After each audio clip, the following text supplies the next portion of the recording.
మామూలుగా అయితే అక్టోబర్ 20 నుంచి 24 వరకు అంటే సోమవారం నుంచి శుక్రవారం వరకు స్టాక్ మార్కెట్ 5 రోజులు పనిచేయాలి.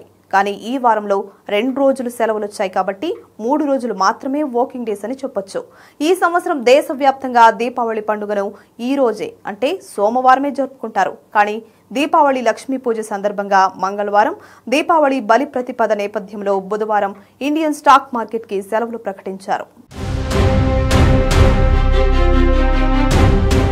ఏటా దీపావళి సందర్భంగా సాయంత్రం జరిగే ముహూర్త ట్రేడింగ్ ను ఈసారి మధ్యాహ్నం నిర్వహించనున్నారు.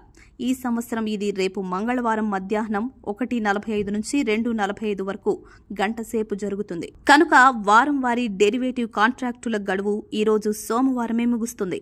ఈ వారం నిఫ్టీ 50 సూచీ 26,000 పాయింట్ల వరకు వెళ్లొచ్చని అంచనా.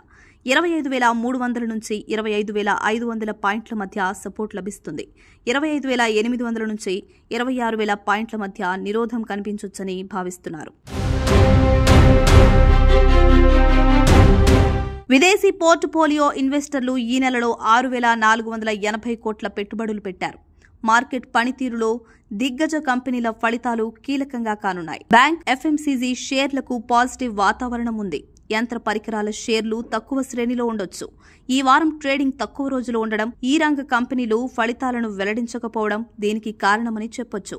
జియో ఇన్ఫోకామ్, టాటా కమ్యూనికేషన్స్ రిజల్ట్స్ ఎఫెక్ట్ ఆయా షేర్ల రేట్లపై ఉంటుంది. ఐటీ షేర్లపై ప్రెజర్ ఉండొచ్చు. ఎఫ్ఎంసీజీ షేర్లు రాణించొచ్చు. సిమెంటు షేర్లు వరుసగా 3వ రోజు స్తబ్దుగా కదలాడొచ్చని నిపుణులు పేర్కొంటున్నారు. పండుగ సందడి స్టాక్ మార్కెట్ల జోష్ నింపొచ్చని, నిఫ్టీ బ్యాంక్ రాణించొచ్చని అంచనా వేస్తున్నారు. Tata Motors passenger vehicle share ధర తగ్గొచ్చని, వాణిజ్య విభాగ షేర్లు స్టాక్ ఎక్స్చేంజ్ల్లో నమోదయ్యాక పెరగొచ్చని ఆశిస్తున్నారు.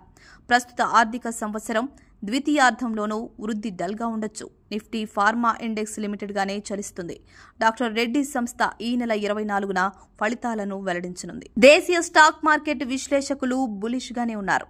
దేశీయ స్థూల ఆర్థిక అంశాలు బలంగా ఉండడంతో లాభాలు కొనసాగుతాయని ఎక్కువ మంది భావిస్తున్నారు.